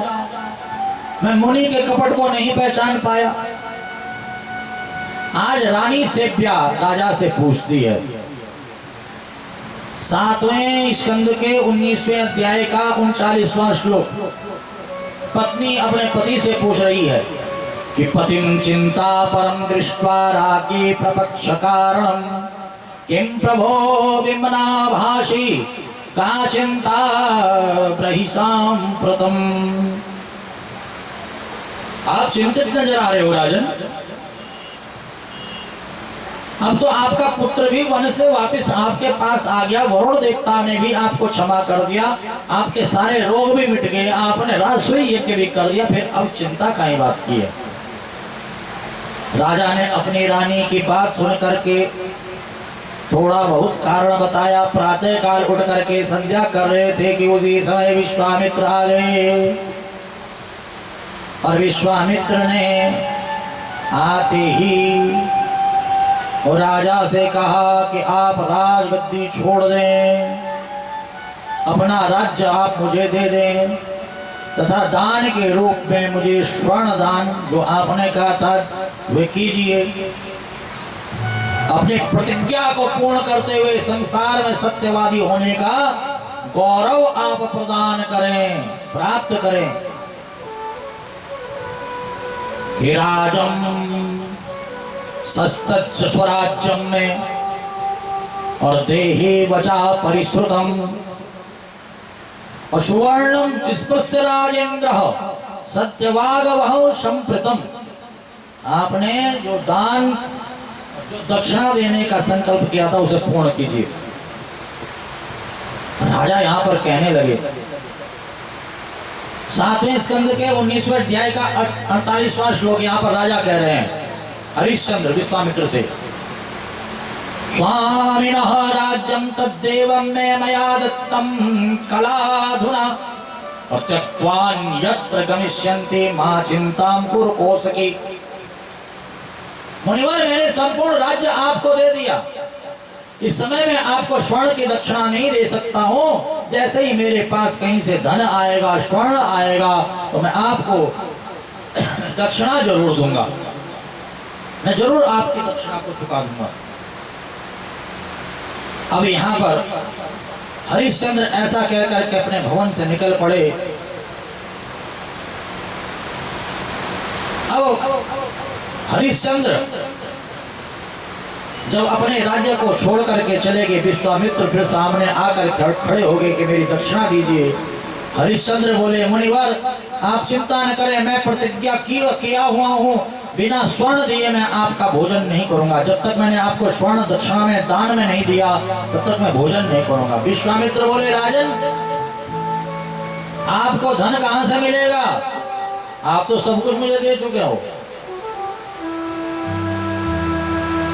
अब महाराज यहाँ पर अपने पत्नी को लेकर के काशी नगरी में गए हैं राजा हरिश्चंद्र।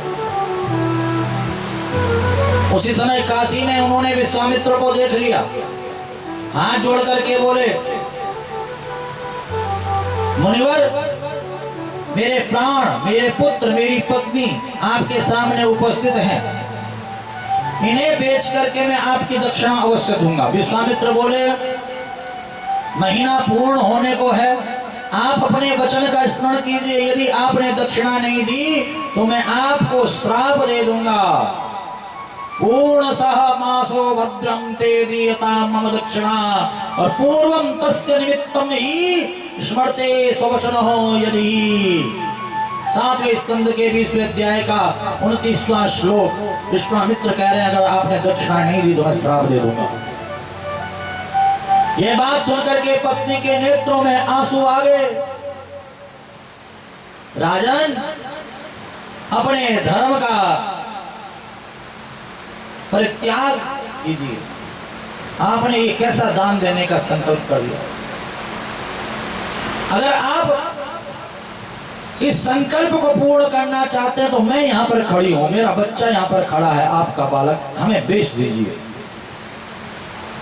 हमें बेच करके आप। इतने में कुछ देर बाद विश्वामित्र फिर आ धमके। विश्वामित्र ने कहा राजन उठिए,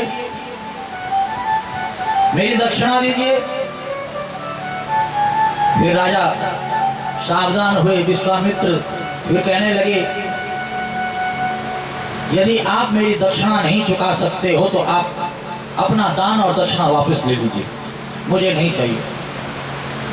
राजा बोलते हैं कि मैं जरूर आपकी दक्षिणा दूंगा, चाहे मुझे अपने बच्चे को तक बेचना पड़े। और वहीं पर काशी के बाजार में अपनी पत्नी को नीलाम करने के लिए, बेचने के लिए खड़ा कर दिया। पत्नी रोते हुए कहती है स्वामी आप मुझे बेच दीजिए। यहाँ पर राजा हरिश्चंद्र अपने कलेजे पर पत्थर रखते हुए रोते हुए। विश्वामित्र वहीं पर एक वृद्ध ब्राह्मण का भेष धारण करके राजा के सामने आगे बोलिए मैं धन देता हूं, आपकी स्त्री को दासी रूप में खरीदना चाहता हूं, कितना धन चाहिए। राजा कहने लगा मेरी पत्नी शील गुणों संपन्न है, 1 करोड़ मोहरे दे करके आप इसे खरीद लीजिए। यहां पर जब उस वृद्ध ब्राह्मण ने राजा की पत्नी को खरीद लिया तो पत्नी रोती हुई कहती है ये मेरा पुत्र, इसे भी आप ले लीजिए। यहां पर पुत्र रो रहा है, पिता रो रहा है, मां रो रही है। राजा हरिश्चंद्र ने जो दान दक्षिणा देने का संकल्प किया है उस संकल्प को पूर्ण करने के लिए आज राजा ने अपनी पत्नी को बेच दिया, अपने पुत्र को बेच दिया। राजा के सामने मारते हुए घसीटते हुए राजा लेकर के जा रहा है। विश्वामित्र फिर आगे का दक्षिणा राजन। राजा कहते हैं विश्वामित्र से गुरुदेव ये दक्षिणा है। ये दक्षिणा तो अभी पूरी हुई नहीं, का मुझे आप बेच दीजिए। और काशी के बाजार में राजा ने अपने आप को तक बेचने के लिए तैयार हो गए। एक चांडाल ने राजा हरिश्चंद्र को खरीद लिया। विश्वामित्र वे धन लेकर के चले गए। चांडाल ने राजा को शमशान में नियुक्त कर दिया। राजा शमशान में चिताओं को जलाने का कार्य कर रहा है।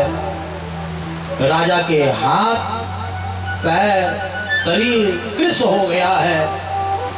इधर रानी सेवा में लगी पड़ी है ब्राह्मण की, वृद्ध ब्राह्मण की। पुत्र खेल रहा था, रोहित सर्प ने डस दिया। सर्प ने जब डस दिया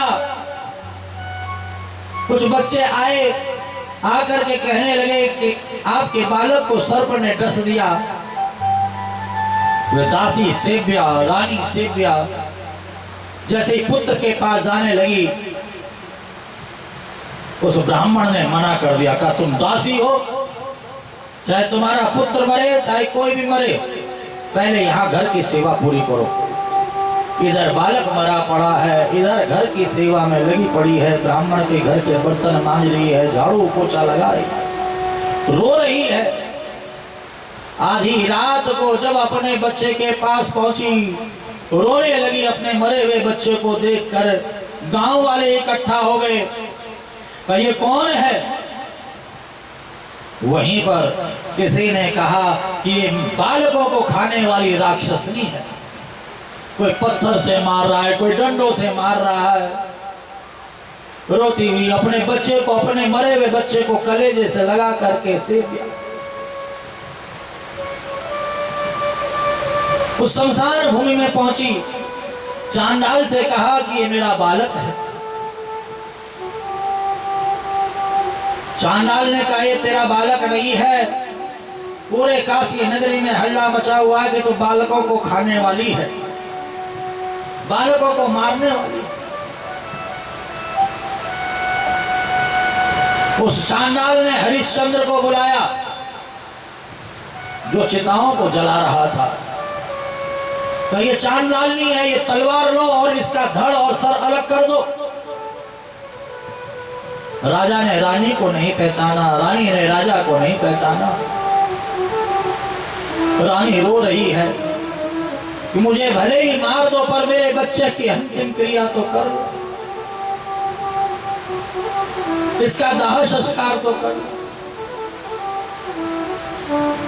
रानी के रोने की आवाज जब राजा ने सुनी, राजा अपने स्वामी की आज्ञा, उस चांडाल की आज्ञा का पालन करते हुए जैसे तलवार से मारने लगा और बच्चे का मुंह देखा, तलवार हाथ से छूट गई, थर थर कांपने लगा। ये तो मेरा बेटा रोहित है, ये तो मेरी पत्नी है, सेव्या है, ये क्या स्थिति हो गई, ये क्या दशा होगी। सेव्या ने राजा को पहचान लिया, चांडाल का वेश बना करके राजा शमशान में चिताओं को जला रहा है। अब पुत्र की सैया तैयार करके रानी और राजा जब उस पुत्र के साथ अपने आप को ही उस चिता में समर्पित करने लगे, तो वहीं पर भगवान नारायण प्रकट हो गए, भगवान शिव प्रकट हो गए, ब्रह्मा प्रकट हो गए, इंद्र प्रकट हो गए। राजन रुक जाओ, हम अभी तक तुम्हारी परीक्षा ले रहे थे। विश्वामित्र जो ब्राह्मण बनकर के, बूढ़ा ब्राह्मण बनकर के आए थे, वे प्रकट हो गए। वो चांडाल जो बना हुआ था वे इंद्र प्रकट हो गए। का हम सब तुम्हारी सत्यवादिता की परीक्षा ले रहे थे कि तुम कितने सत्यनिष्ठ हो।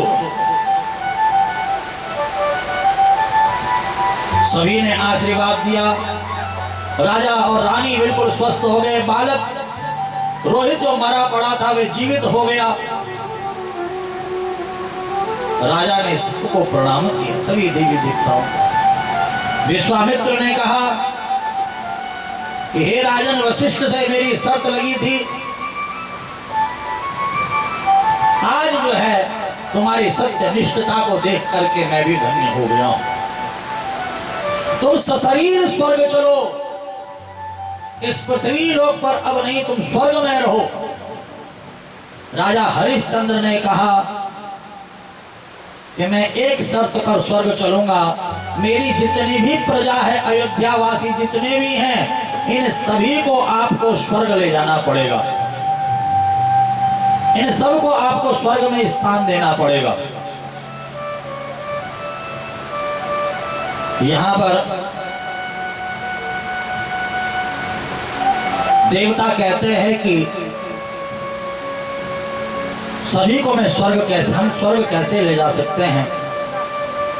कहा कि फिर मैं भी स्वर्ग नहीं जाऊंगा।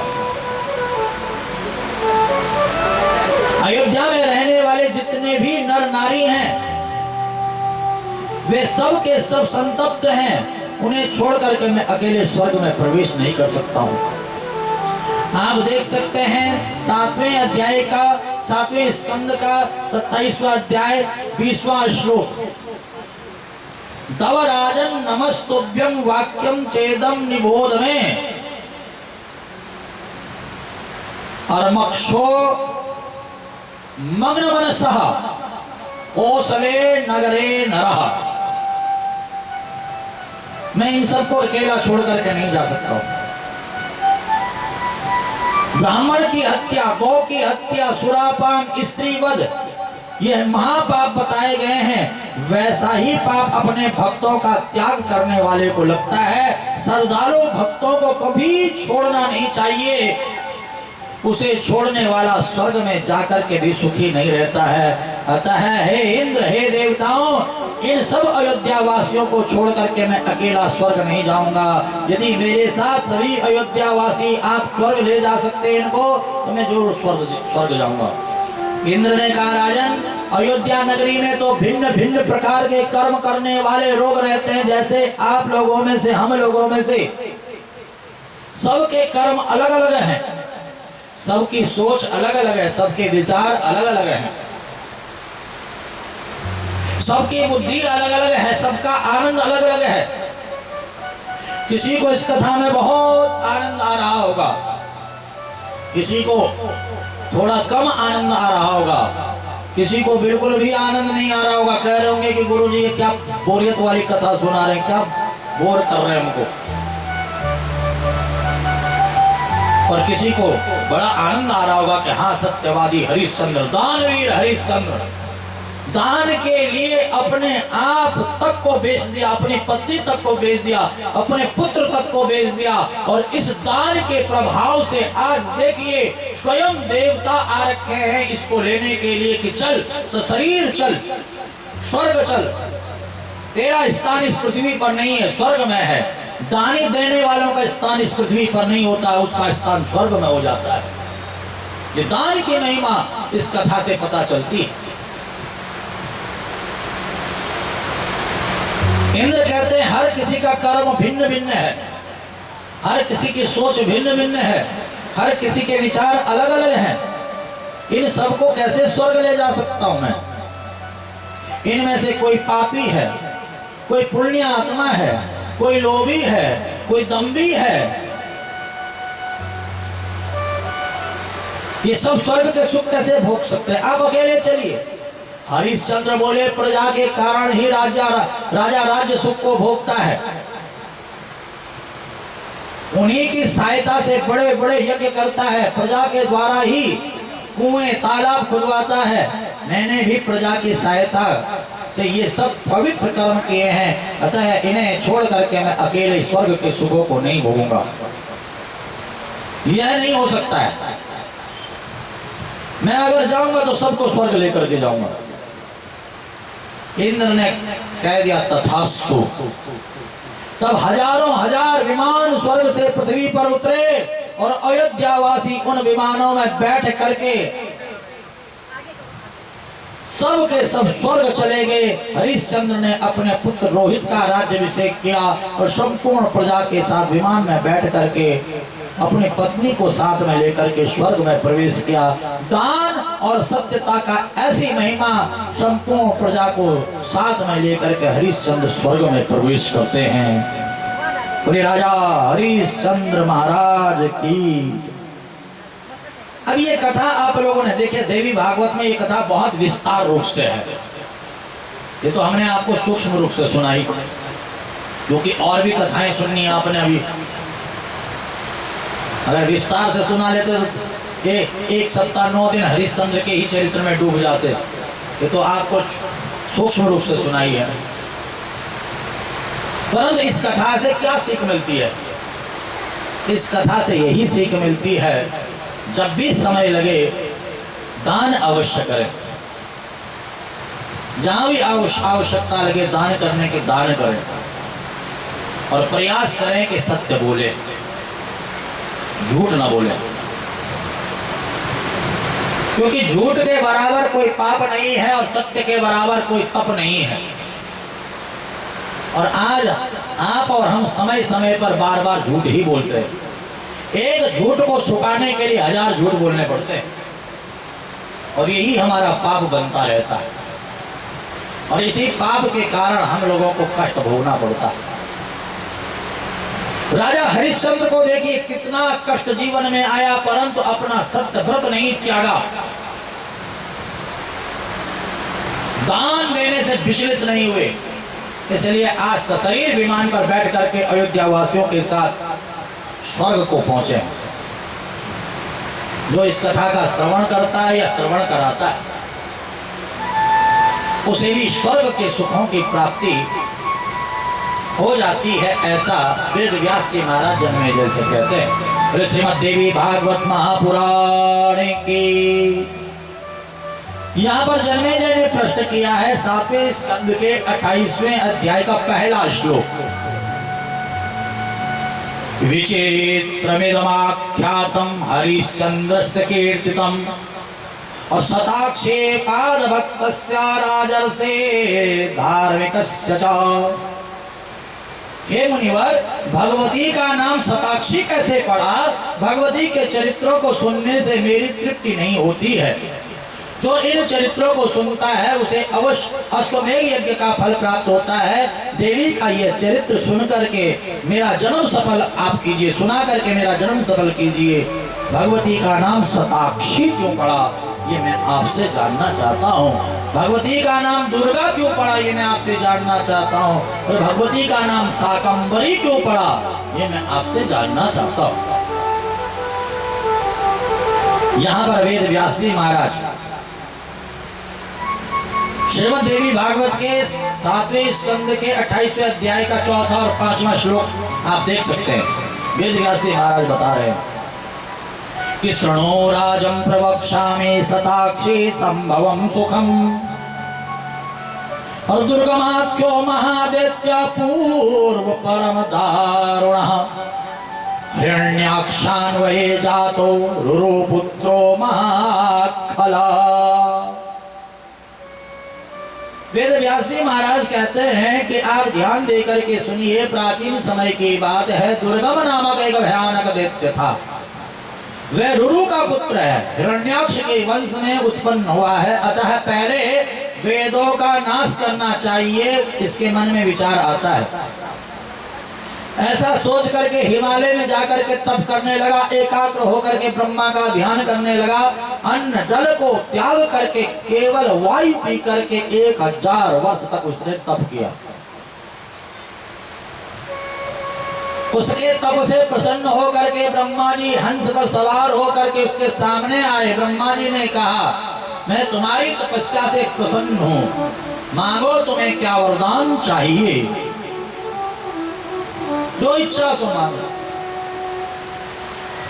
हाथ जोड़ करके दैत्य बोला, हे ब्रह्मन, आप मुझे वर दीजिए कि सभी वेदों का ज्ञान मेरे वश में हो जाए, साथ ही ब्राह्मणों और देवताओं के पास जो मंत्र है वे सब मेरे पास आ जाएं और युद्ध में सभी देवताओं को मैं परास्त कर सकूं।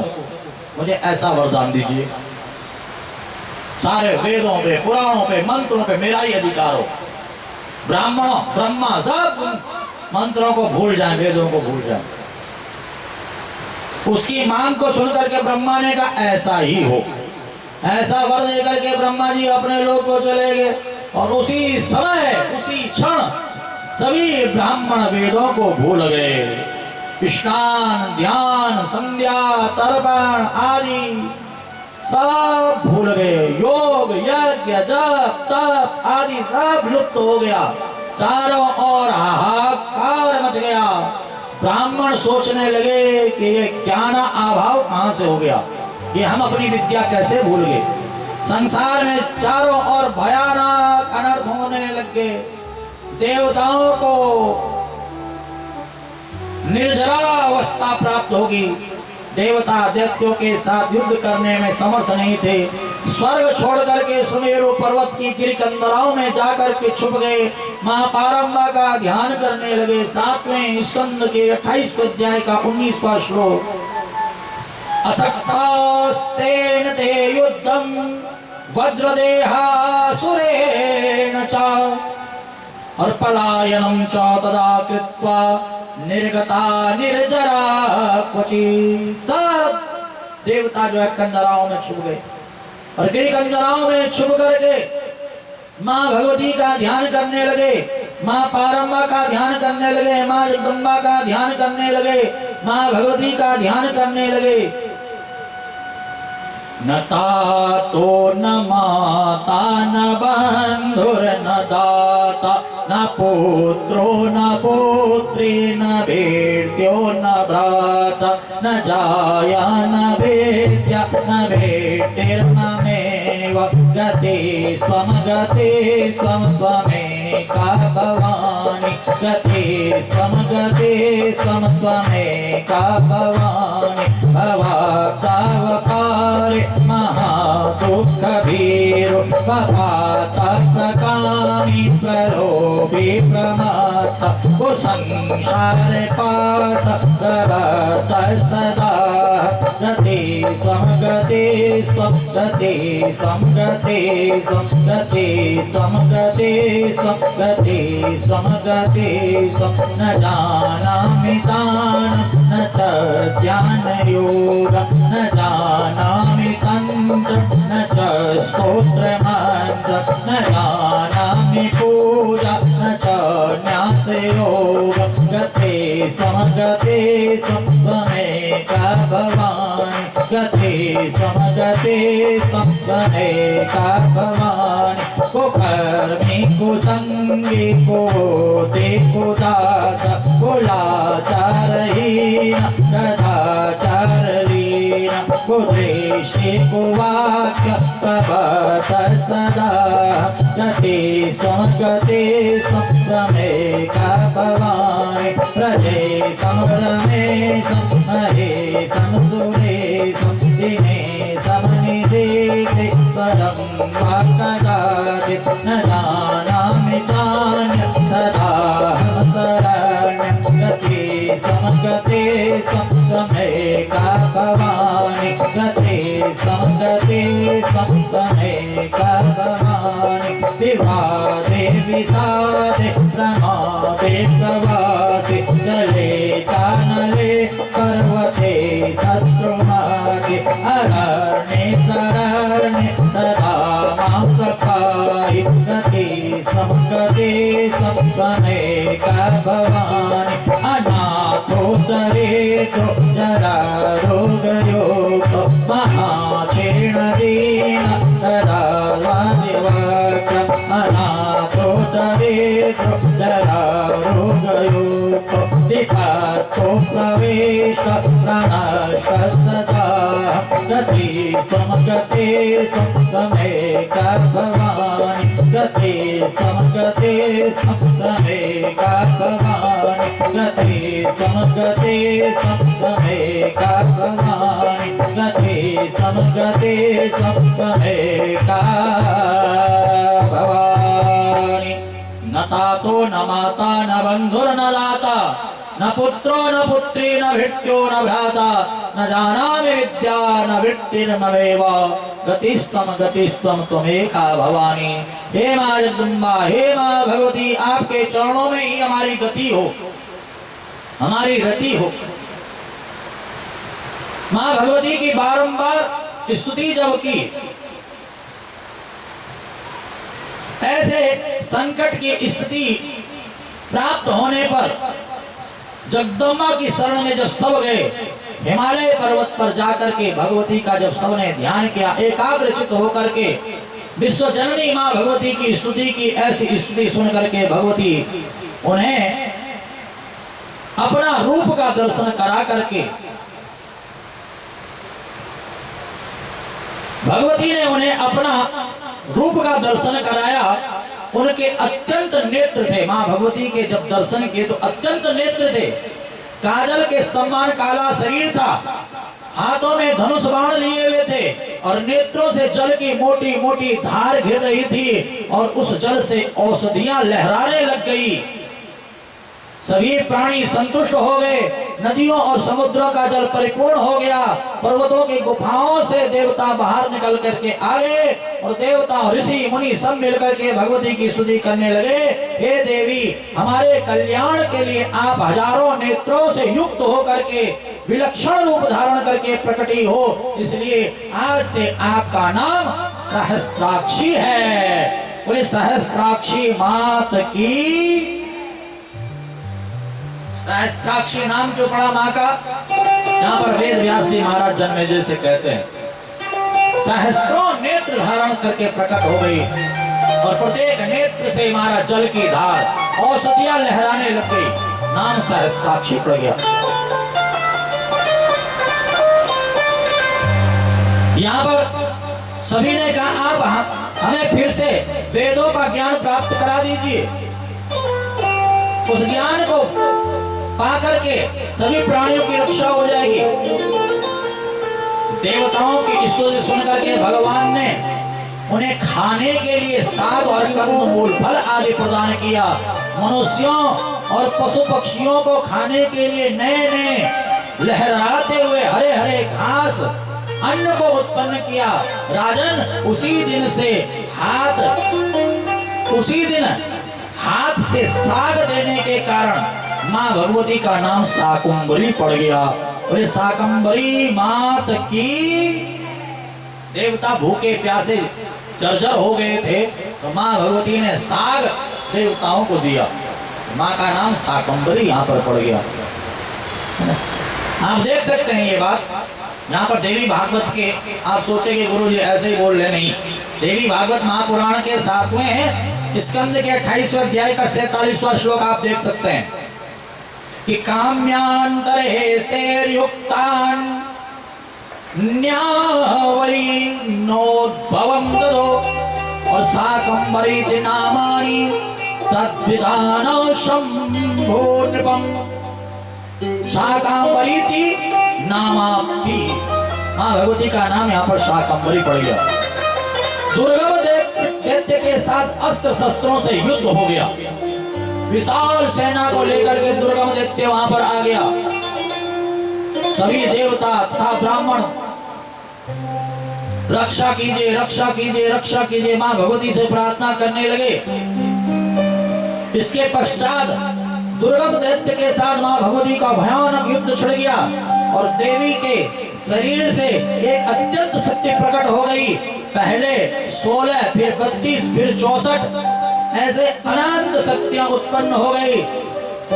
युद्ध स्तर पर शंख, मृदंग, भैरी वाद्यों गूंजने लग गए। उन शक्तियों ने दैत्यों को एक अक्षौणी सेना का संहार कर दिया। सेना के नष्ट होने पर दुर्गम दत्त देवी के सामने आकर के युद्ध करने लग गया।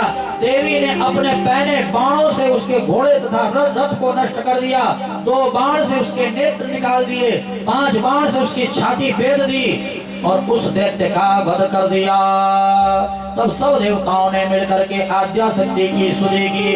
दुर्गम दैत्य को मारने के कारण आज मां भगवती का नाम दुर्गा पड़ गया। वो दुर्गे मैया की। पता था आपको पहले कि मां का नाम दुर्गा क्यों पड़ा? इस दुर्गम दैत्य को मारने के कारण ही मां भगवती का नाम दुर्गा प्रसिद्ध हुआ। आप देख सकते हैं 7वें स्कंद के 28वें अध्याय में 79वां श्लोक स्पष्ट लिखा हुआ है यहाँ पर कि दुर्गमासुर हंत्री तद दुर्गेति मम नामयः और गृहाणेति च शताक्षी मया भित्वा वज्रसतो। ऐसे दुर्गम दैत्य के संहार करने से, दुर्गम दैत्य को मारने से मां का नाम दुर्गा पड़ा। सैकड़ों आंखें होने के कारण शताक्षी पड़ा और साग देकर के सबके प्राण बचाए शाकंभरी मां भगवती का नाम पड़ा। सभी ने मां भगवती मां जगदम्बा की सुंदर स्तुति की है। आइए इस भजन के माध्यम से मां के चरणों में स्तुति करते हैं। सभी देवता की स्तुति करते हैं कि हे मां, आज आपके कारण इन राक्षसों का संहार हुआ। जिस विद्या को हम भूल चुके थे, वेदों को भूल चुके थे, पुराणों को भूल चुके थे, मंत्रों को भूल चुके थे, आज वे वेद, वे मंत्र, वे पुराण पुनः हमें प्राप्त हो गए हैं। हम आपको बारंबार प्रणाम करते हैं। बोल दुर्गे मैया की, बोले सहस्त्राक्षी मात की, बोले शाकंभरी मैया की जय।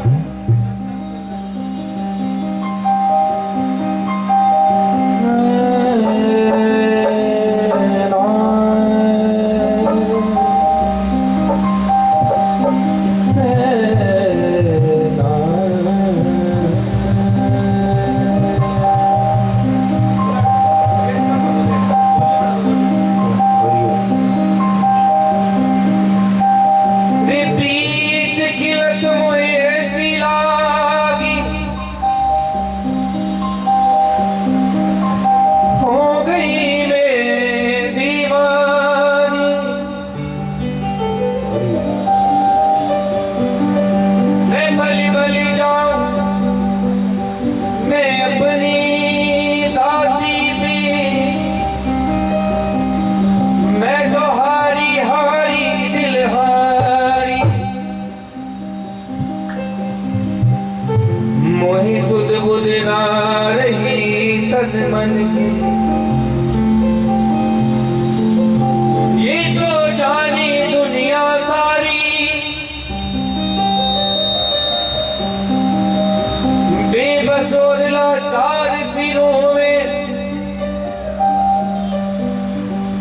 मैं तो हारी हारी दिल हारी।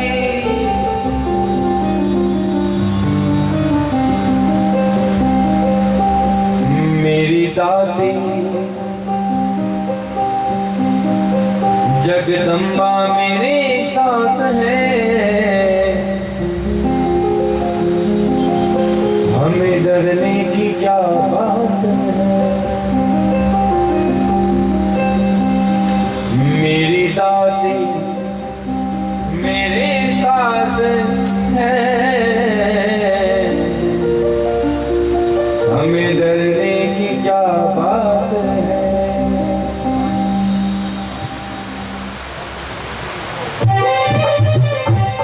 मीठी मीठी तालियों के साथ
मेरी वाणी में वो दम नहीं। नहीं।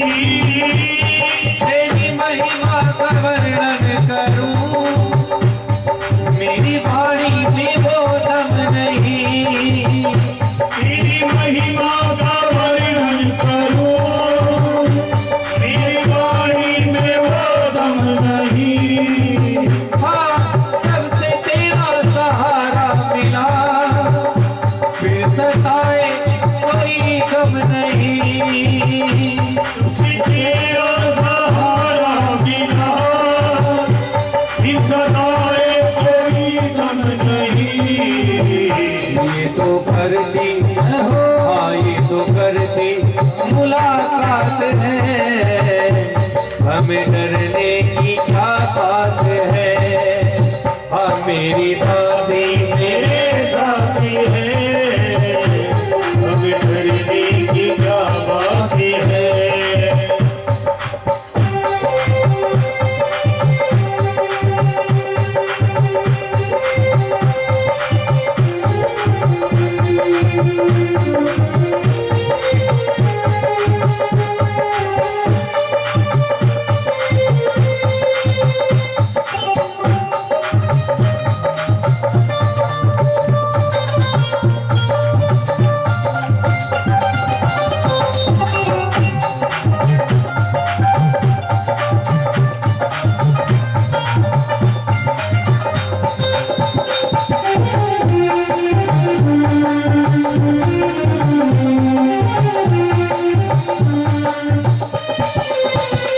क्यों मैं भटकूं यहाँ से वहाँ, तेरे चरणों में है बैठना। मैं भटकूं यहाँ से वहाँ, तेरे चरणों में है फैसला।